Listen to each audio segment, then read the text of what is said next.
বিথে গেল বিজয়ের সেঞ্চুরি। শেষ ওভারে খুলনার রোমাঞ্চকর জয়। শেষ 2 ওভারের জয়ের জন্য দুর্বার রাজশাহীর প্রয়োজন ছিল 25 রান। উইকেটে ছিলেন 2 অপরাজিত ব্যাটার এনামুল হক বিজয় ও রায়াল বান। দুর্দান্ত ব্যাট করতে থাকা রাজশাহীর 2 ব্যাটার শেষ পর্যন্ত জয় নিয়ে মাঠ ছাড়তে পারেনি। 7 রানের পরাজয় নিয়ে মাঠ ছেড়েছেন তারা। খুলনা টাইগার্সের দেওয়া 210 রানের লক্ষ্যে ব্যাট করতে নেমে 202 রানে থামে রাজশাহী। চলমান বিপিএলে নিজেদের প্রথম 2 ম্যাচে জিতেছিলেন খুলনা, তবে মুদ্রার উল্টো পিঠ দেখতে সময় লাগেনি। এরপর টানা 4 ম্যাচ হেরেছে মেহেদী হাসান মিরাজের দল। অবশেষে জয়ের দেখা পেল তারা। চট্টগ্রামে এই দিন টস জিতে আগে ব্যাট করার সিদ্ধান্ত নেয় খুলনা। তাদের ভালো শুরু এনে দেন মোহাম্মদ নাঈম শেখ ও মেহেদী হাসান মিরাজ। দুইজন করেছেন আক্রমণাত্মক ব্যাটিং।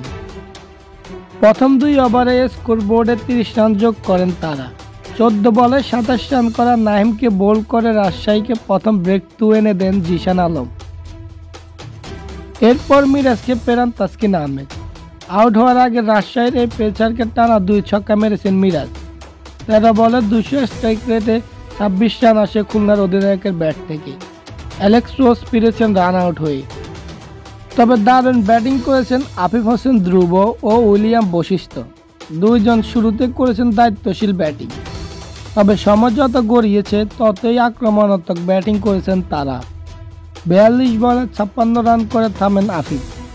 বশিষ্ঠের ব্যাট থেকে এসেছে 37 বলে 55 রানের ইনিংস।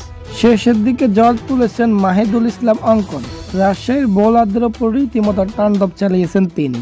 শেষ পর্যন্ত 12 বলে 4 ছক্কায় 30 রান করে অপরাজিত ছিলেন তিনি।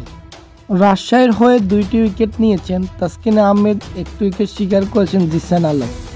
রান তারা রাজশাহীকে দুর্দান্ত শুরু এনে দেন মোহাম্মদ জিসান।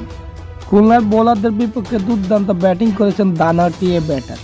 তবে আরেক ওপেনার মোহাম্মদ হারিস বেশ ভুগেছেন। এক প্রান্তে জিসান আক্রমণাত্মক ব্যাটিং করলেও হারিস সাবলীন ছিলেন না। 15 বলে 30 রান করে ফিরেছেন জিসান, তাতে ভাঙে 47 রানের জুটি। হারিস ফিরেছেন 15 বলে 15 রান করে।